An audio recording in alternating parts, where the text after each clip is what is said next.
there has been a true awakening among the people of Chicago that that very, very powerful institution, the number one spender on politics in our city, does not have the interests of the city in mind. Welcome back to Real Clear Politics on SiriusXM. I'm Tom Bevan, co-founder and president of RCP, joined now by Austin Berg. He's the vice president of marketing for the Illinois Policy Institute. Austin, thanks for joining me. Thanks for having me. Listen, I have to say, too, that I'm a huge fan of your work. I've lived in Chicago for a long, long time, and I follow you on X, and that's how I get a lot of my news. I don't read the Sun-Times anymore. It's got a paywall. Chicago Tribune's had a paywall. It's terrible. There's just not a lot of places to get good information about what's going on in Chicago. And I find that you really do cover what's going on with the city and the mayor in a very thorough way. And so I appreciate what you do. Thanks, man. I appreciate that very much. And I will say, Illinois Policy Institute, the last 6 years, we've really built out an audience that's a lot bigger than any of the traditional media players in the state for that reason. It's either sometimes not covering issues that are important to people, and oftentimes, and this is our big blessing as folks in this space, we can actually direct people to an action to fix some of the problems, which you're not going to get from, traditional news. Yeah, no kidding. All right, well, let's talk about Chicago. I mean, there's so much to get to. I mean, we can talk about the mayor. I guess let's talk about the mayor on a scale of 1 to 10. Let's talk about the city itself. On a scale of 1 to 10, 10 being the city's doing great, we're in great shape fiscally, culturally, on all of these different issues, and 1 being is like it's a disaster. We are in a death spiral. Where would you rate the city right now as far as how all of these things stand? I would say Chicago is the greatest American city, and it's the worst governed. So it depends what axis you're measuring. As a city, our fundamentals are so incredible, as you know. I mean, our natural resources are ridiculously good. Our talent pool is ridiculously good.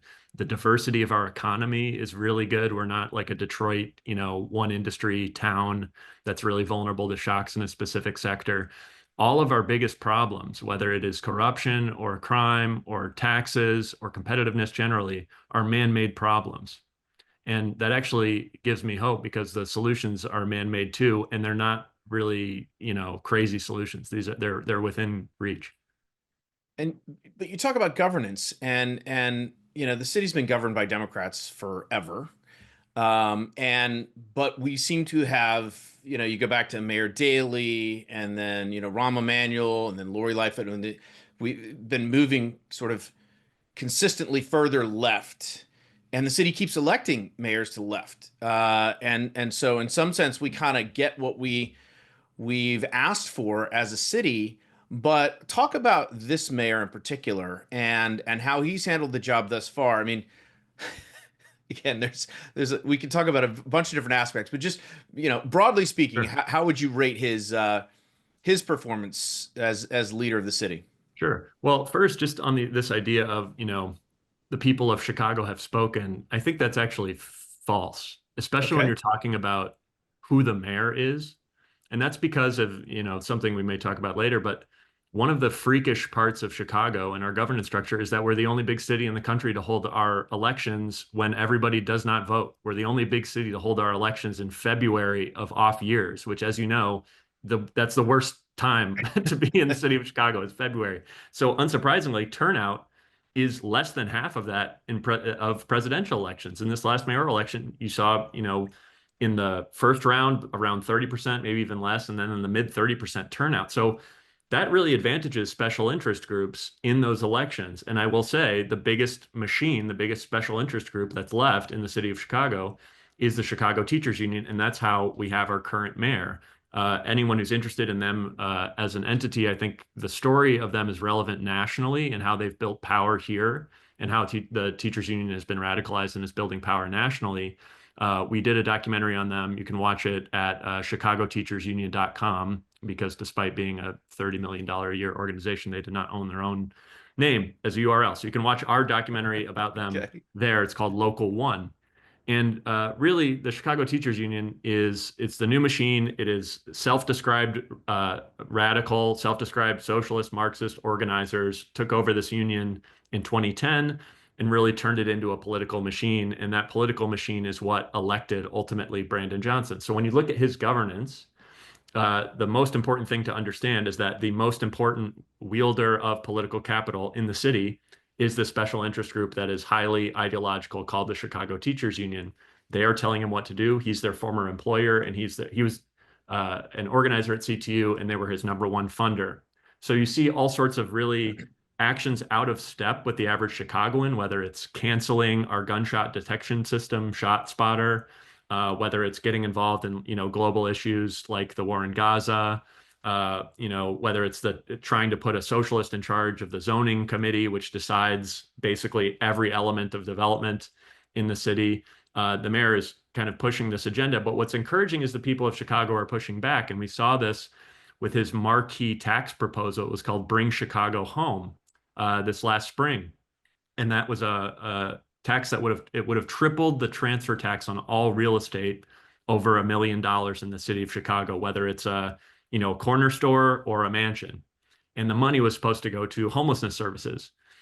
And everybody thought this was going to pass by $1 billion, right? Just like you said, like we're moving further and further left. The city is in favor of these progressive policies. And it lost because people did not trust the CTU and people did not trust Brandon Johnson with that new tax money.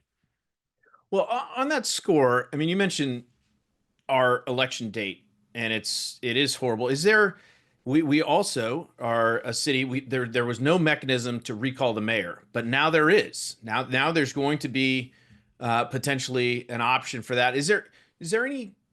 Do you think there will be any move to, because of that, to move the election date or to try and get more people involved in the process to break this stranglehold that, as you mentioned, special interests, in particular the teachers union, sort of have on the process? Yeah, this is a good time to mention this. It's something that I've been working on for several years and will be dedicated really in earnest to this over the next 2, because I think there's a huge opportunity to get it done. Chicago's the only big city in the country that does not have a city constitution. It does not have what's called a city charter. Every other big city in the country has this. And just like the US Constitution or the state constitution, it provides what? Checks and balances, a rational distribution of power, a process that everybody has to follow when you're trying to change the rules, right? And we've operated in absence of that since the dawn of the city. And so it's no surprise that we just keep, driving off the road and into a ditch. So a charter can govern things like, what is the election timing? Why, instead of having it at this ridiculous time. It has things like, for example, in Los Angeles, their charter has a provision for recall of the mayor. Chicago is one of 4 of the top 15 cities that has no mechanism for a recall. Thankfully, there has been a bill introduced in Springfield by a Chicago Democrat, LaShawn Ford, that would establish that mechanism, and that's not been voted on in Springfield yet. But our lack of a city charter puts us in this position of this mother may I relationship with the state, where we say, Chicagoans are like, I don't want the election at this time. And they're like, well, you got to go to the state. I want to be able to recall the mayor. Oh, you got to pass a state law. A city charter completely changes that. And it's interesting. We've also seen, you mentioned the mayor's tax proposal, right? He started his budget, I think it was like 365 million in taxes, and then it went to like 100 million, then it went to 67 million, then it went to 0. And we saw the backlash with what he did with the city council and firing the head of schools. And there's been real pushback even among members of his own party, the way he's governed. His approval rating is, I think the last time I saw it was like 19%. It literally, it's hard to imagine it getting any lower. And so I guess the question is, what sort of opportunities does that provide for reform? And do you think this mayor is going to, will he even be able to run for reelection? And do you think he's going to be a one-termer? I think he will absolutely be a one-termer. The opportunity here lies in 2 ways. One, I think, is our political culture has really awakened to the fact that the Chicago Teachers Union, which used to poll, 60, 70% favorable in the city of Chicago, which is unsurprising because it's 3 words that everybody in the city likes: Chicago and teachers and union. But in fact, only 17 cents of every dollar they spend is on teacher representation. The rest is on administration, politics. And there has been a true awakening among the people of Chicago that that very, very powerful institution, the number one spender on politics in our city, does not have the interests of the city in mind. And you've seen their favorables go down. The last time I checked on them, they're in the 28 or 30% of Chicagoans have a favorable opinion of them. That's critically important because they engage not just in city politics or state politics, they engage in national politics. And the fact that their brand has rightfully so become toxic because of some of the things that they've done, that's great for the political culture of the city. So that's one. Two, I think this mayor is serving as the greatest example of why lacking a real structure of city governance is a huge risk to the city and a huge problem. I think similar to how John Mulaney famously described Trump as like a horse in the hospital in his first term, which is kind of, it's running around and it's very chaotic. Similarly to Mayor Brandon Johnson in Chicago, he's knocking over all of these things. He's going for these high interest short-term loans, doing very risky behavior that will affect the city for decades. And he's allowed to do that because we don't have any checks on mayoral power, really, in the city of Chicago. So you're seeing Democrats, especially in the city and the state legislature, say, wow, we should really look at this thing called the city charter and why it's necessary. So that makes me hopeful. All right. Well, we'll end on that hopeful note. Austin Berg, Vice President of Marketing for the Illinois Policy Institute. Once again, if you don't follow Austin, please do. It's at Austin_Berg. That's AUSTIN_BERG. Austin, keep up the good work, and we'd love to have you back sometime. Of course. Thank you, Tom. All right. That's going to do it for us. On behalf of Real Clear Politics on SiriusXM, I'm Tom Bevan. We will see you back here. Good night.